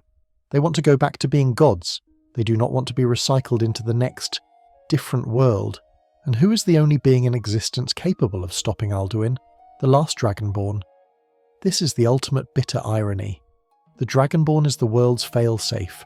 They are the instrument of Akatosh, sent to preserve Mundus. They are the champion of the prison. Every time the Dragonborn absorbs a dragon's soul, they are reinforcing the very reality the Thalmor seek to destroy. Every shout they learn, every prophecy they fulfill, is another metaphysical nail being hammered back into the walls of creation. They are in their very nature the direct personal and metaphysical opposite of the Aldmeri Dominion.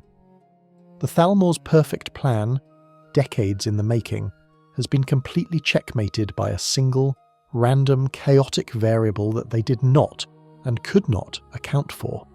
They are now in a race. They must find a way to achieve their unmaking before this one, shouting soul-eating demigod single-handedly stabilizes the entire province, ends their precious civil war, and defeats their rival apocalypse, thereby saving the very prison they so desperately want to tear down. The game is no longer theirs to control. The board has been flipped, and the weirdest part, their own god is the one who flipped it. The arrival of the Last Dragonborn has thrown the Thalmor's great cosmic timetable into complete and utter disarray. Their perfect centuries-long plan, a plan designed to account for every conceivable political and military variable, has been completely checkmated by a single, mythical nobody who inconveniently turned out to be the champion of the time god himself. This kind of catastrophic, system-wide failure begs a deeper question. It forces us to look past the how and the what, and to finally ask, why? Where did this insane, reality-ending grand unmaking plan even come from? This is, without a doubt, one of the most intense and fascinating debates in the entire lore community. It's a debate about the very soul of the Thalmor. Are they truly the masters of their own apocalyptic destiny?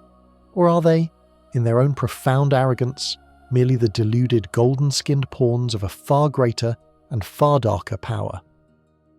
The first theory, the simple one, is that the plan is entirely their own. It is the homegrown, organic, grass-fed product of thousands of years of pure, undiluted Altmeri arrogance. This idea posits that the Thalmor are exactly what they appear to be, the political and spiritual extremists of a race that genuinely, truly believes they are fallen gods. Their entire culture, even before the Thalmor, was built on a foundation of ancestor worship and a pining for a lost past, the golden age of the Dawn era when they were the formless immortal Eteda. They see mortality as a stain, a humiliation. They see Lorcan as a traitor, and men as his deluded animalistic accomplices. In this view, the Grand Unmaking plan is not a new idea. It is the oldest idea, the logical final conclusion of their entire racial philosophy. It's just that, for most of history, they were too decadent, too disorganized, or too comfortable to act on it. The Oblivion Crisis, the fall of the Crystal Tower, was the trauma, the splash of cold water that finally radicalized them. The Thalmor are simply the first group of High Elves with the political will, the military power, and the sheer, focused audacity to actually try and pull it off. This theory is compelling because it's so clean. It requires no outside influence. It is, frankly, the most High Elven thing imaginable. It requires a level of racial arrogance so profound it has its own gravitational pull. But then, there is the second theory, the one that is far darker and far more insidious. This theory suggests that the Thalmor are fools, that their profound racial philosophy, their belief that they are unmaking the world to liberate themselves, is a lie. They are not the architects of the plan, they are the tools. They have been deluded, seduced by a power that is using their racial arrogance as a lever to achieve its own goals. And in the world of the Elder Scrolls, when you talk about this kind of grand metaphysical manipulation, you are, by definition, talking about the Daedric princes. If the Aedra, via Akatosh and the Dragonborn, are actively working to preserve Mundus, it stands to reason that an opposing force is working to destroy it. But which one? You have to follow the, for lack of a better term, money, or in this case, the cosmic existential dread. It's not Mehrunes Dagon. His destruction is chaotic, fiery, and immediate. He's a sledgehammer. The Thalmor are a team of poisoners, lawyers, and saboteurs. It's not Molag Bal. He wants to enslave Mundus, not delete it. No, the fan theory, the one that fits so perfectly it's almost impossible to ignore, points to Boethia. Boethia, the Daedric prince of plots, conspiracies, secret murders, and the violent, treacherous overthrow of all authority. Boethia, the Daedric prince whose official portfolios include being a jerk, backstabbing 101, and succeeding in evil business without really trying. Let's just look at the Thalmor's resume, shall we? They rose to power how? Through a political conspiracy in Somerset. What did they do? They treacherously overthrew the rightful monarchy.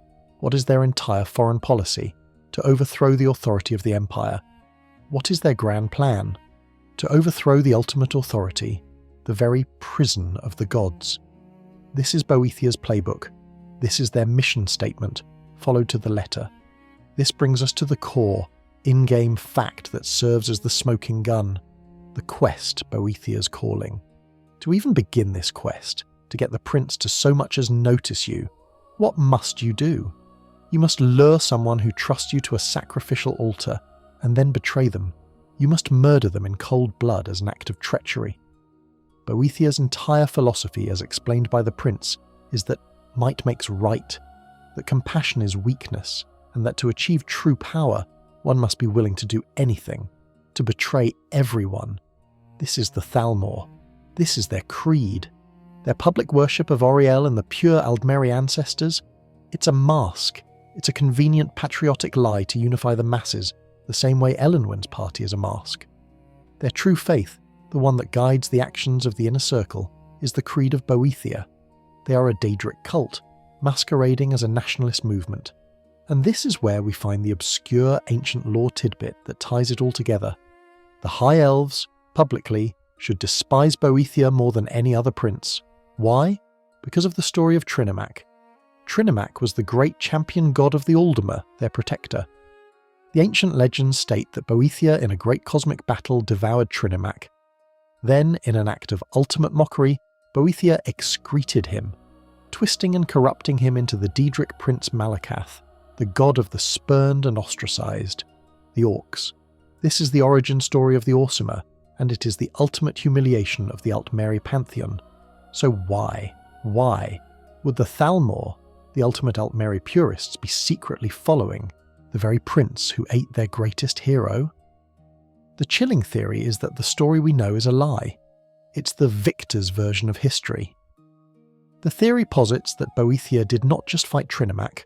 Boethia seduced him, or at least seduced his most powerful followers. This wasn't a devouring, it was a conversion. There was a great schism in the ancient Aldmeri faith, between the loyalists who followed Auriel and the conspirators who agreed with Boethia's creed of unmaking and overthrowing. Boethia won. The followers of Trinimac who refused to join were corrupted into the Orcs as a punishment, a living symbol of their failure. And the Aldmeri who did join, who embraced the path of shadow, plots, and treachery. They became the ancestors of the Thalmor. They have been hiding in plain sight for millennia, a secret fifth-column cult, waiting for the perfect moment to enact their master's great plot. The final, treacherous, total overthrow of creation. They are not just deluded, they are the most successful, most patient, and most dangerous Daedric cult in the history of Tamriel. And their plan was working, right up until the point their own ancient betrayed gods decided to fight back. Whether their all-consuming arrogance is a homegrown philosophy or a divine infection from a Daedric prince like Boethia, the result is the same. The Thalmor believe they are the smartest, purest, and most capable beings in existence. They believe their understanding of the cosmos is absolute. This is the central, untested pillar of their entire grand unmaking plan. They're going to tear down the prison of Mundus because they, and they alone, are the ones who understand its blueprints. They are the only ones wise enough to see the flaw and courageous enough to fix it. And for centuries this belief was never truly challenged. They operated in the shadows, their theories untested. Then they met the Eye of Magnus. This is the core in-game fact, the entire climax of the College of Winterhold questline, and it is quite possibly the most important case study in the Thalmor's critical fatal flaw. We must remember Ancano, their advisor, their spy. He was placed in the college to monitor the magic of Skyrim, to probe the Snowthroat Tower, and to secure any arcane power that could accelerate the plan. And accelerate it he must, because as we've established, the Dragonborn's arrival has thrown their patient timeline into chaos. They are now desperate, they need a shortcut, and then the college, with the Dragonborn's help, digs up a shortcut from the ancient ruin of Sarthal. It is a massive floating spinning orb of impossible power. It is the Eye of Magnus. The reaction of every true scholar at the college is one of profound, terrified humility. Tolfdir, the wise old master wizard, looks at it and says, essentially, I have no idea what this is. It is beyond me. We must be cautious. We must study it. The Sigic Order, the ancient and all-wise monks who exist outside of time, immediately intervene. They phase into reality just to warn the Dragonborn, to state in no uncertain terms that the Eye is an artifact of power that can unmake the world, that it is not for mortals to meddle with, and that it is beyond the comprehension of anyone at the college. This is the voice of wisdom. This is understanding. And what is Ancano's reaction? The perfect agent of Thalmor hubris. He scoffs, he sneers. He is not awed, he is not humbled, he is giddy. He sees this orb of pure, world-ending, uncreation-grade magic, and his only thought is, mine. He doesn't see a mystery to be studied, he sees a tool to be used. He believes, with the full, unblinking, fanatic certainty of his entire race, that he, a pure Altmer, can simply walk up to this thing and make it his servant. This is where the fan debate over his motives, was he going rogue or serving the Dominion, becomes irrelevant. They are the same thing. In his mind, he would be the one to single-handedly achieve the grand unmaking. He would be the greatest hero in the history of the Thalmor, the one who finally liberated their race. He was, in his own mind, being the perfect Thalmor. He locks himself in the Hall of the Elements. He begins to channel his own, pitifully small magic into the Eye. He doesn't ask. He doesn't study. He commands. He tries to force his will onto an artifact that likely predates the prison of Mundus itself. This is the obscure and deeply pathetic tidbit. Ancano, for all his power, is like a toddler trying to hotwire a star. He's attempting to control a divine engine with the intellectual tools of a mortal. The result is disastrous. The Eye does not obey him. It reacts to him, like a body reacts to a virus. It lashes out.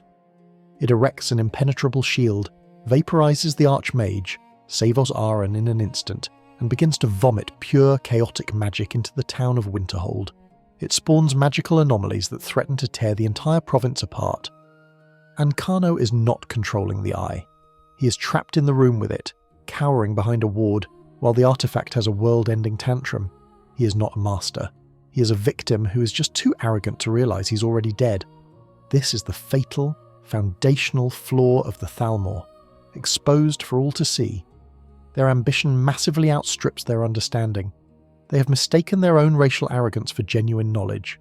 They believe, as an article of faith, that they are the heirs of the Aedra, and that this purity gives them an innate right to command the forces of creation. Ancano's failure is the proof that this is a lie. He is a pure Altmer, and he is as clueless as a Nord farmer. The forces of creation, the true divine magic, not the parlour tricks of destruction and illusion, are just as alien and terrifying to him as they are to anyone else. The Dragonborn, a being who is actually divine, a shard of Akatosh, is the only one who can fix it. They must go and retrieve the Staff of Magnus, the key to the lock, and use it to undo the damage. When the Dragonborn finally breaks through the ward, they find Ancano has been all but consumed, a being barely holding his own form together, a conduit for a power that is annihilating him. His defeat is more than the death of a spy. It is a revelation.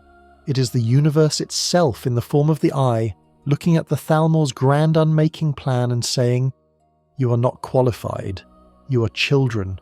You do not and cannot understand what you're trying to break."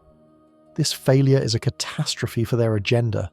The slow, patient plan is being ruined by the Dragonborn, and now, the fast plan, the shortcut, has literally blown up in their face. They are left with only one option, the crude option, the one they have been trying to avoid but now must embrace, a second total and final war. Ancano's spectacular, self-immolating failure at the College of Winterhold was more than just the death of a single, over-eager agent. It was a public, catastrophic, and deeply humiliating referendum on the Thalmor's core belief, their own superiority. Their arrogant assumption that they, by virtue of their pure blood, could simply command the very forces of creation had been proven catastrophically wrong. The Eye of Magnus, a tool they saw as their grand shortcut, had rejected them so violently it almost tore the province apart. Their fast plan was now a smoking crater in the snow. Meanwhile, their slow plan, the meticulous destabilization of Skyrim, was also failing. The arrival of the Last Dragonborn, the walking, shouting, soul-eating antithesis of their entire philosophy, was a variable they could not control. Whether the Dragonborn ends the civil war or not is almost irrelevant. Their very presence acts as a spiritual and political stabilizing agent, a rallying point for the prison of Mundus. The Dragonborn is the champion of reality. This leaves the Thalmor inner circle in Alinor for the first time in over a century in a truly desperate position. Their backs are against the wall, their patient multi-generational timeline is in tatters, and a cornered animal, especially one with a god complex and an apocalyptic agenda, does not surrender. It does not reevaluate its beliefs, it doubles down. The pretense is now over. The time for the velvet glove is gone. The era of the smiling Elenwen, the patient dossier, the subtle blackmail, the psychological re-education, that time is rapidly drawing to a close. The Thalmor have only one card left to play. It is the card they have been holding in reserve, the one they used to shatter the Empire the first time. It is the crude, simple, and final option. Total, overwhelming, conventional war. This is the core, in-game fact that defines the entire atmosphere of Skyrim. The Great War never truly ended. The White Gold Concordat was not a peace treaty. It was a ceasefire. Every single character in a position of power, from General Tullius to Legate Ricker, from Ulfric Stormcloak to Galmar Stonefist, openly admits this. They are all just rearming, regrouping, and waiting for the Second Great War. The tension in Skyrim is not just about a civil war, it's about a province tearing itself apart in the shadow of a far greater, inevitable and looming holocaust. The Thalmor's hand has been forced. They can no longer afford to patiently pull the threads of the world. They are now going to take their spear and hurl it at the heart of mankind. But what will this second war look like? This is where the fan community is deeply and grimly divided. One theory, the optimistic one, is that the Empire is playing a long game, that Titus Me Too only signed the Concordat to buy time, that the Imperial legions are in secret stronger than ever, and that they are simply goading the overconfident Thalmor into attacking first on Imperial terms. This is a nice heroic thought. But there is a second, much darker and far more likely theory, one that honours the true, insidious nature of the Thalmor.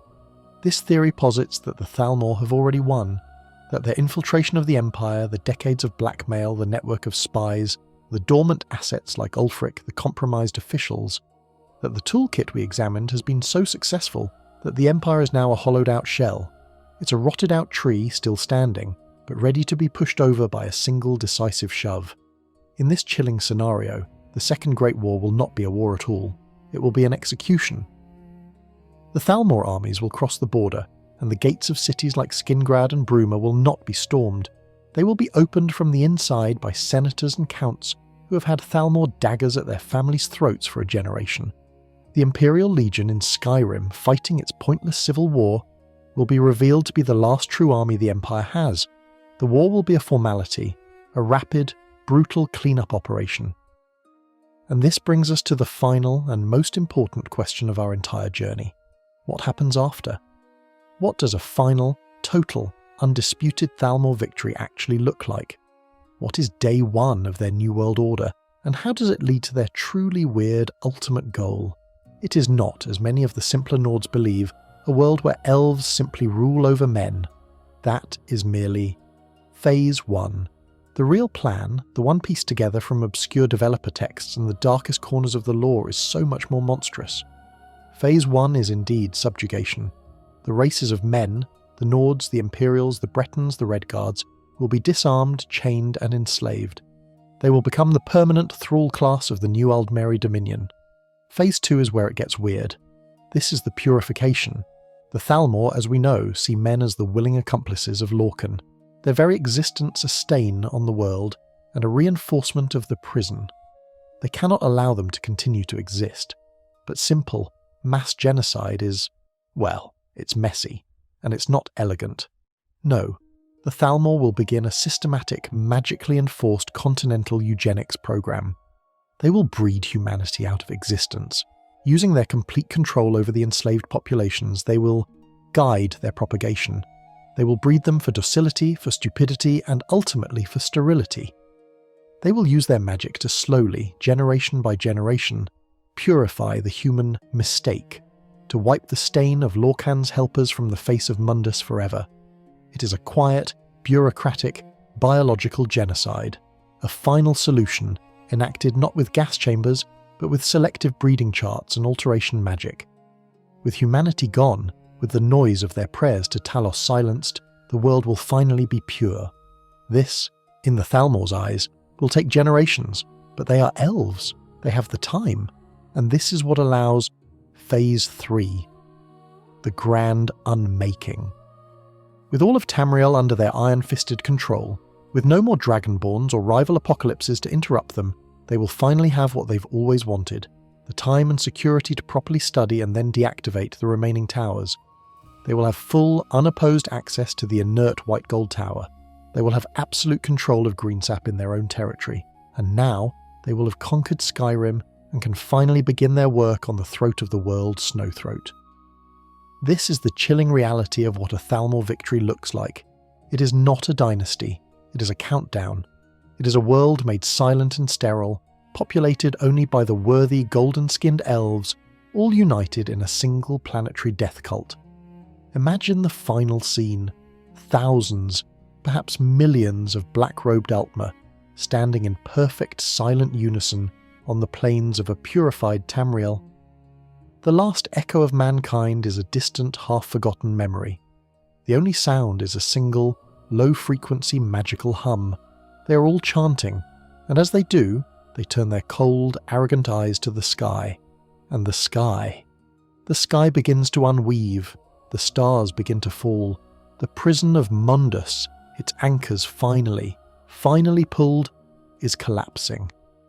And as the world dissolves around them into a raw, screaming, chaotic non-reality, the Thalmor are all, at last, smiling. They believe they are finally going home. They have achieved their weird, terrible and final goal. And so, our long chronicle of those golden-skinned fanatics finally comes to an end. But that is a story of a future that has not yet been written, a terrible potential doom that is, for tonight, just a whisper. Let that dark, ambitious future fade away. Let the worries of a second great war, of a world unmaking, dissolve into the quiet comfort of the room you are in. The cold, arrogant faces of Elenwen and Uncano can blur and soften, their plots and their ancient hatreds losing all their power. They are just shadows in a story. They cannot reach you here. All that is real is the gentle, steady weight of the blankets, the soft hum of the fan, and the undeniable, peaceful pull of your own fatigue. The Snowthroat Tower is quiet and safe tonight, its peak hidden in the clouds. The world is stable. The prison of reality is, for tonight, a comfortable and familiar home. The journey is over.